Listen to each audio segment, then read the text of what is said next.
Assalamualaikum warahmatullahi wabarakatuh. Saya Diva Aulia Nur Harisa, NIM D22 2020 03029.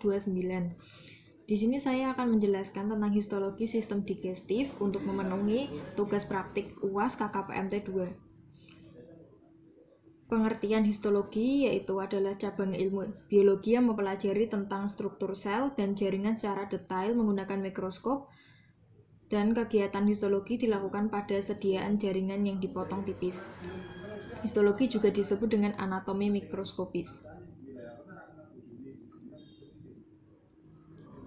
Kemudian lapisan pada sistem digestif yaitu yang pertama adalah lapisan mukosa, yang kedua lapisan submukosa, yang ketiga lapisan muskularis, dan lapisan serosa. Lapisan mukosa terdiri dari epitel pembatas, lamina propria, dan muskularis muscosae.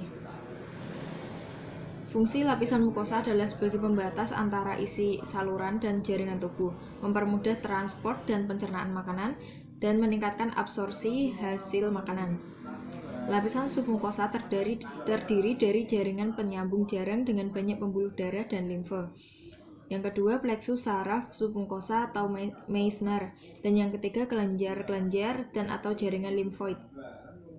Kemudian lapisan muskularis atau lapisan otot yaitu terdiri dari sel-sel otot polos, sebelah dalam tersusun melingkar atau sirkuler dan sebelah luar tersusun memanjang atau longitudinal.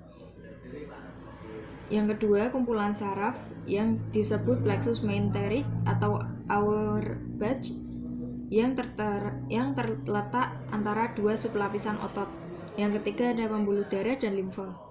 Kemudian lapisan serosa yang pertama terdiri dari jaringan penyambung jarang kaya akan pembuluh darah dan jaringan adiposa. Yang kedua adalah epitel gepeng selapis atau disebut juga mesotel.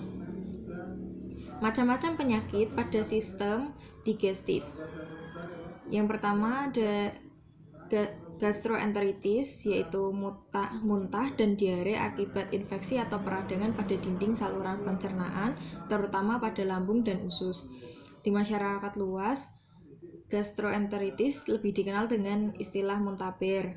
Sebagian besar gastroenteritis disebabkan oleh infeksi virus dan penularannya sangat mudah terjadi.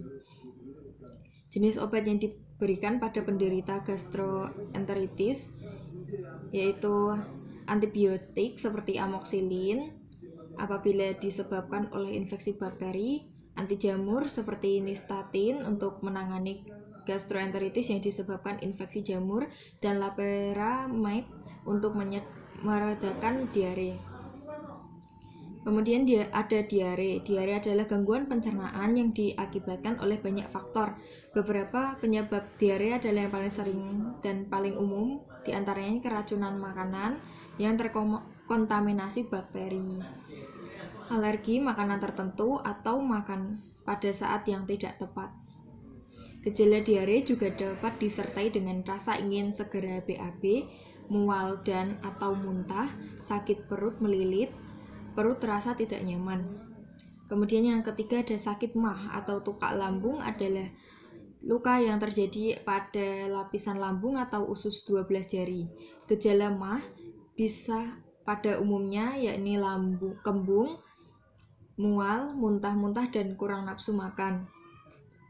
Disebabkan oleh beberapa hal yaitu infeksi bakteri Heliobacter pylori, efek samping penggunaan obat-obatan non-steroidal, anti-inflammatory agents seperti aspirin, efek samping dari sering mengonsumsi makanan-makanan tertentu seperti makanan yang terlalu pedas.